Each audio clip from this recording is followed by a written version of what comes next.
Գյորջյան Կասկադ 60 ամիս փուլային վճարում բազմաթիվ առավելություններ։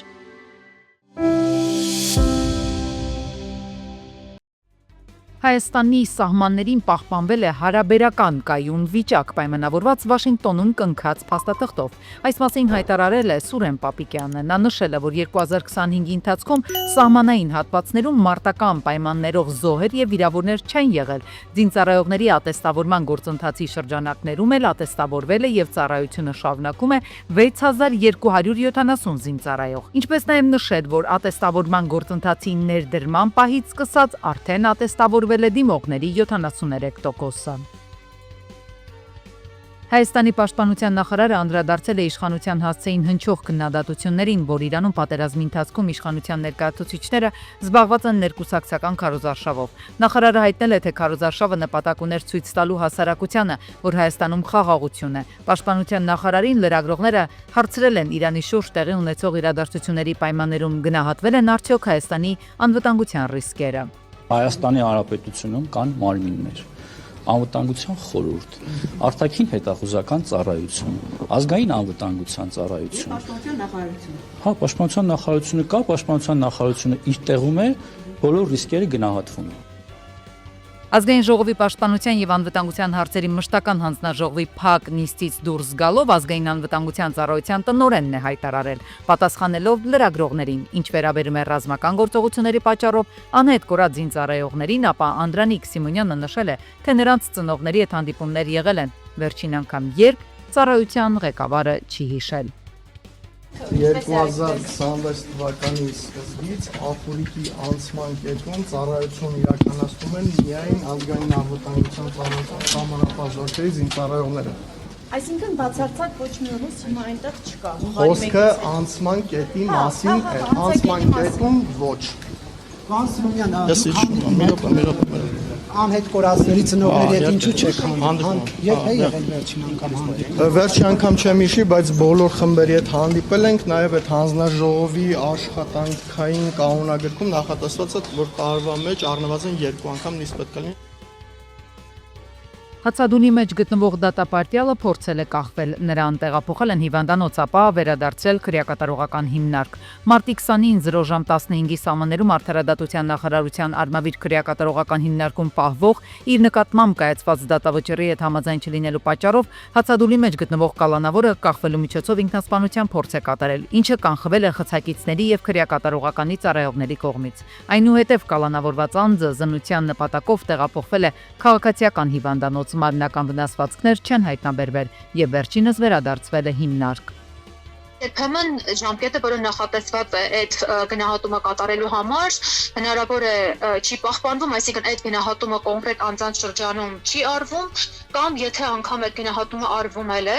դրան հետևող քայլերը ամբողջությամբ չեն ձեռնարկվում, ինչը նշանակում է, որ մի դեպքում ռիսկը չի բացահայտվում, իսկ մյուս դեպքում, երբ որ ռիսկը բացահայտվում է,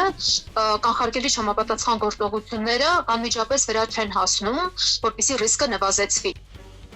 Ամերիկայում բացահայտվել եւ կալանավորվել է հայերից կազմված հանցավոր խմբավորում, որը զբաղվում է խարդախություններով եւ հափշտակություններով։ Մարտի 19-ին նրանք կալանավորվել են 15 դրվագից բաղկացած դաշնային մեղադրական եզրակացությամբ։ Նրանք գողացել են մահացած տարեցների անձնական տվյալները, օգտագործել այդ տեղեկությունը տների սեփականության վկայականները յուրացնելու համար։ 11 մեղադրյալները 32-ից 66 տարեկան են։ Այս գործով ենթադրյալ վնասը կազմում է մոտ 17 միլիոն 400 հազար դոլար։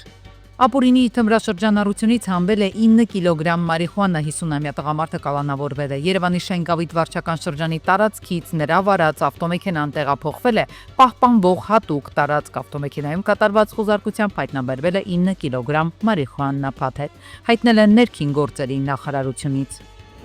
Ի վերջո Հայաստանը կկարողանա իր քաղաքացուն տրամադրել նոր սերնդի կենսաչափական փաստաթղթեր։ Այս մասին ազգային ժողովի պաշտպանության եւ անվտանգության հանձնաժողովի նիստի ժամանակ հայտարարել է ներքին գործերի նախարարը։ Ակտիվ փուլում են գտնվում նոր կենսաչափական համակարգի ներդրման հետ կապված աշխատանքները, ու ես մեծ ուրախությամբ պետք է փաստեմ, որ ի վերջո Հայաստանը կկարողանա իր քաղաքացուն տրամադրել նոր սերնդի կենսաչափական փաստաթղթեր։ Այս ժամկետը մեզ համար 2026 թվականի աշունն է, նշել է Սարգսյանը։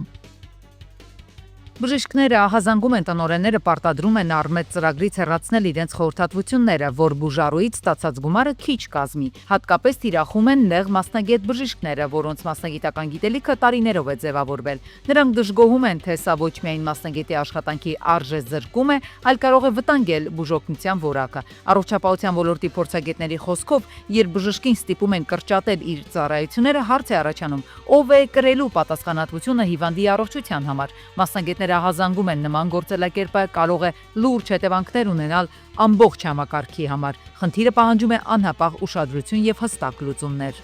Մի քանի արձագանք նմանեկեն, մի քանի արտադրամասին հայտներ տարբեր ուղղություններից, որ պոլիկլինիկական սեգմենտի, որ տնօրենը պարտադրում է որոշ տնօրենին եւ նեղ մասնագետներին իրենց խորհրդատվությունները առմետից հեռացնել, առմետ համակարգի դեպքերում չհեռացնել, որպեսզի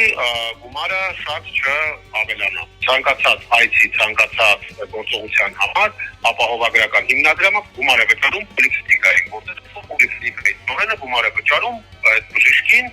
իր կատարած աշխատանքի համար։ Իսրայելը ոչնչացրել է Կասպից ծովում իրանական ամբողջ նավատորմը, հայտարարել է Իսրայելի վարչապետ Նեթանյահուն։ Նա նշել է, որ Իրանը ուրանի հարստացման կամ բալիստիկ հրթիռներ արտադրելու հնարավորություն չունի։ Իրանը փորձում է շանտաժի ենթարկել աշխարհին, փակելով Հորմուզի նեղուցը։ Դա չի ստացվի։ Իսրայելն իր ձևով նպաստում է Հորմուզի նեղուցը բացելու ամերիկյան ջանքերին, նշել է Նեթանյահուն։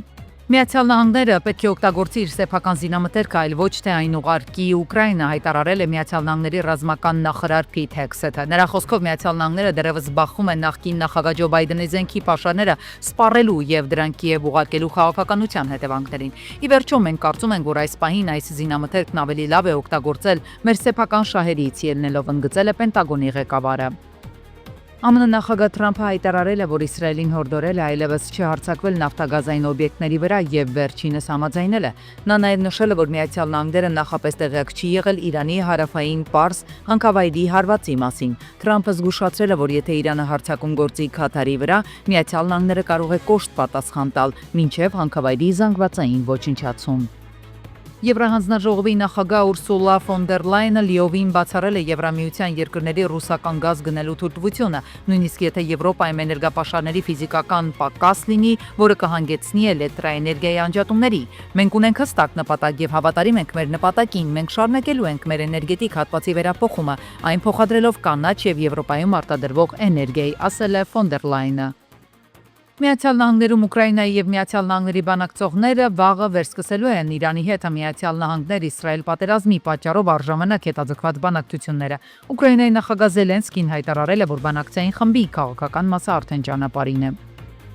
Բանակցություններում դադար է եղել, ժամանակն է այն ավարտել։ Ուկրաինական թիմը, մասնավորապես բանակցային խմբի քաղաքական մասը, արդեն ճանապարհին է եւ մենք ակնկալում ենք հանդիպում Միացյալ Նահանգներում այս շաբաթ օրը։ Կարևոր է, որ ամերիկյան կողմից ազդանշաններ լինեն Ռուսաստանի կողմից Ուկրաինայի դեմ պատերազմը դադարեցնելու համար գոյություն ունեցող բանակցային ձևաչափերի շրջանակում աշխատանքը շարունակելու իրենց պատրաստակամության վերաբերյալ։ Մանուկյան Վիսի Ալեքսանյան իշխանամետ եւ ընդդիմադիր падգամավորների միջև թեժ բանավեճը սկսվեց, երբ Հայաստան խմբակցությունից Գեգամ Մանուկյանը հայտնեց, թե Հայաստանում ոստիկաններին օգտագործում են քաղաքական նպատակներով։ 300 ոստիկան, բարձրաստիճան ոստիկան, ինչի են 10 եպիսկոպոսի ուղեկցում Մայր Աթոռչուն Պեչնասի տարածքում։ Ներքին գործերի նախարարը պարզաբանեց, թե ոստիկաններն այնտեղ էին հասարակական կարգը պահպանելու համար։ Հասարակական կարգի պաշտպանությունը մի բան է, Են ուղեկցող ոստիկանների անօրինականությունները նստատել լրագրողները 11 լրագրող է նստած 11-ից մենակ մեկն է նեյտրալ լրատվականի ներկայացուցիչ մնացածը ընդդիմադիր ուղղվածության լրատվականներ են Ալեքսանյանի հայտարարություններին արձագանքող լրագրողին էլ ԿՊԱ-ն հորդորեց հաջորդ անգամ հանձնաժողովի նիստի ժամանակ չարձագանքել падգամավորներին Մյուս անգամ հանձնաժողովի նիստի ժամանակ չհամարձակվեք խոսակ падգամավորի հետ Կրքերը թեժացան ընդդիմադիր падգամավորը Ալեքսանյանին հորդորեց լիազորությունների մեջ մնալ։ Ան Մանուկյան, ուրեմն դուք ձեր չափը ճանաչեք։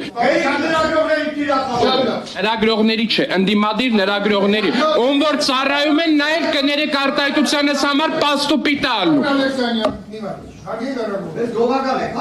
Մթնոլորտն ավելի լարվեց, երբ падգամավոր Թագուհի Թովմասյանը արձագանքեց Վահագն Ալեքսանյանի ձևակերպումներին եւ հորդորեց լրագրողներին չթիրախավորել։ Այդ չասեմ նվաստացուցիչ ձևակերպումներ, թե քանի մարդ, քանի խմբագրության դեմ էր հերթ կանգնում, որ հարցազրույց տար։ Եվ այսօր լրագրողներին դուք կարող եք կանգնել, բայց եկեք դուք մի արձագանքեք, ես իմ քաղաքական արձագանքն եմ տալիս։ Բանավեճը տեղափոխվեց թմրամիջոցների դաշտ Մանուկյանը հայտնեց, թե անչափահասների շրջանում թմրամիջոցների համատարած շրջանառություն կա։ Նախարար Սարգսյանն էլ թե Հայաստանում անչափահասների մոտ թմրամիջոցների շրջանառության մասին ցանկացած գրառում կամ հանրային տիրույթում ցանկացած միտք ենթարկվել է ստուգման։ Պարոն Մանուկյան, մինչ այս պահը ես ունեցել եմ 0 հաղորդում եւ 0 նույնիսկ օպերատիվ ճանապարհով տվյալի փոխանցում, եթե նույնիսկ մենք այն տրամաբանության մեջ ենք, որ ցանկալի չի հաղորդում ներկայացնել ոստիկանությանը, տվյալը տանք, դուք գնացեք ինչ ուզում եք արեք այդ տվյալի հետ։ 0 տվյալ Համատարած է թմրանյութը։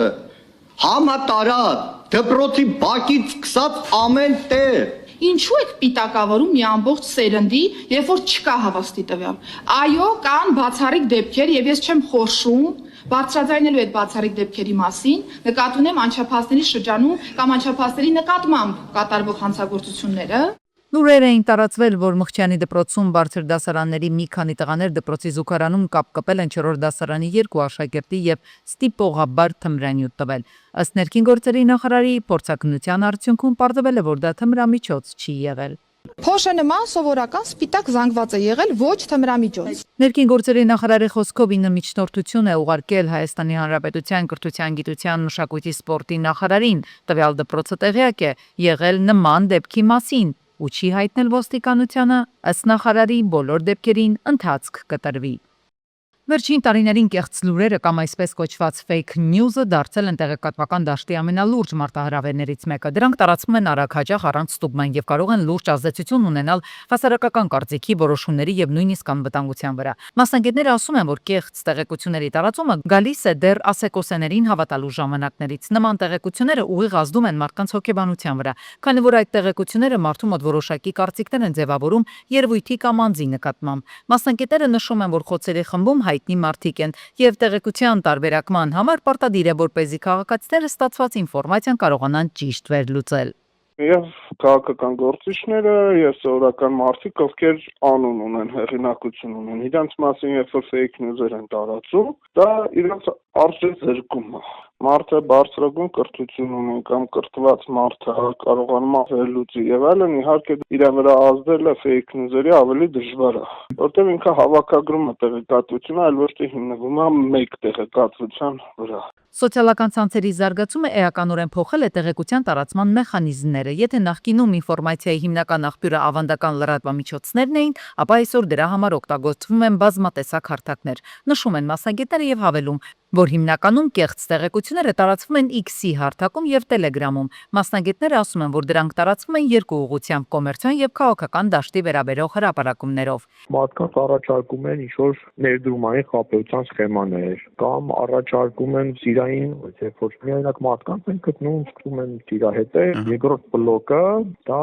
արդեն ինչ-որ քաղաքականացված բան ենք տեսնում, այս ավելի շատ գործում են ներքին քաղաքական դաշտում, ավանդաբար այդ ուղղությամբ ամենաուժեղը եղել է մեր մոտ ադրբեջանական կողմից ներազդեցության փորձերը եւ լուրեր էին տարածել։ Փաստաբանները ասում են, որ եթե համացանցով կեղծ տեղեկություն է տարածվել անձի մասին, ապա կա իրավունքների պաշտպանության մի քանի եղանակ։ Այն դեպքում, երբ քաղաքացին գիտի, թե ով է տարածել կեղծ տեղեկությունը, ճանապարհը զրպարտության կամ վիրավորանքի համար դատարան դիմելն է եւ պահանջելը, որ հեռացվի կամ հերքվի այդ տեղեկությունը։ Եթե չգիտենք ում կողմից է տեղեկատվությունը տարածվել, այս դեպքում միակ եղանակը պարզելու դա ոստիկանություն բողոք ներկայացնելն է, եթե արկա է հանցակարգ, որպեսզի ոստիկանության կողմից ձեռնարկած միջոցառումների արդյունքում առնվազն քաղաքացին ստանա տեղեկատվություն, թե ինչ օգտահաշվից է եւ տեղեկատվություն տարածել, որպեսզի իրավունքների հետագա բնականաբար պաշտպանությունը ինքը իրականացնի։ Մասնագետները իրազեկում են, որ եթե ստեղծվել է կեղծ տեսանյութ, որը կազմվել է արհեստական բանականության միջոցով,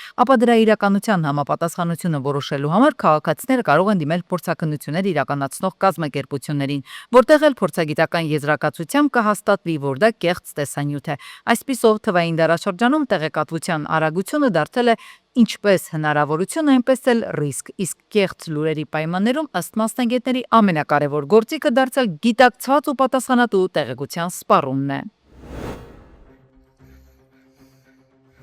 Գավառ խոշորացված համայնքում մարտի 16-ին ուժգին քամի է եղել, հայրավանքում նույնիսկ բնակիչներին է վնաս հասցրել։ 54-ամյա Արմենի եւ 46-ամյա Վարդուհու սեփական տանտանիքի մի հատվածն է պոկել ու շպրտել։ Սոցիալապես անապահով վիճակում գտնվող ընտանիքը գիշերել չի կարողանում այստեղ, բաց երկնքի տակ։ Տուժածներ չկան, բայց վնասն ընտանիքի համար մեծ է։ Ասել եք քաղաքապետարան, մարզպետարան տեղյակ են, դիմել են խնդրանքով։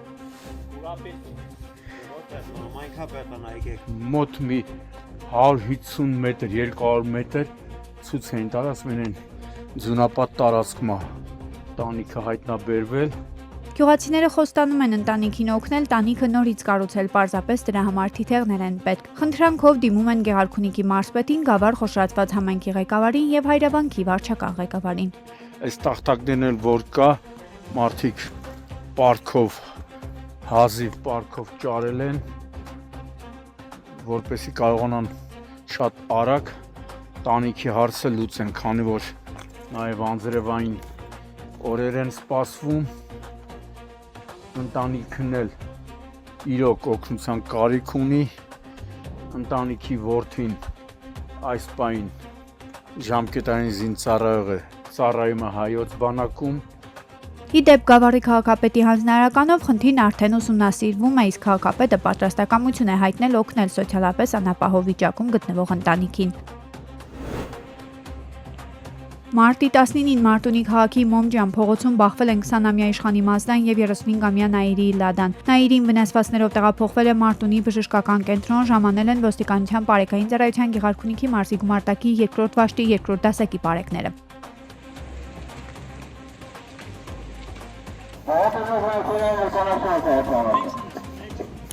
Ներքին գործերի նախարարի եւ ՆԳՆ ոստիկանության պետի կողմից բարեկային ծառայության պետին տրված հանձնարարականի արդյունքում Գավառում բարեկները մարտի 19-ին կենտրոնական հրապարակում եկեղեցու հարևանությամբ հայտնաբերել են Mercedes G, որի վարորդը կայանել էր հետիոտնի համար անցման վայրում, ինչը խոչընդոտում էր քաղաքացիների տեղաշարժին։ Վարորդը բարեկների կողմից ենթարկվել է վարչական պատասխանատվության։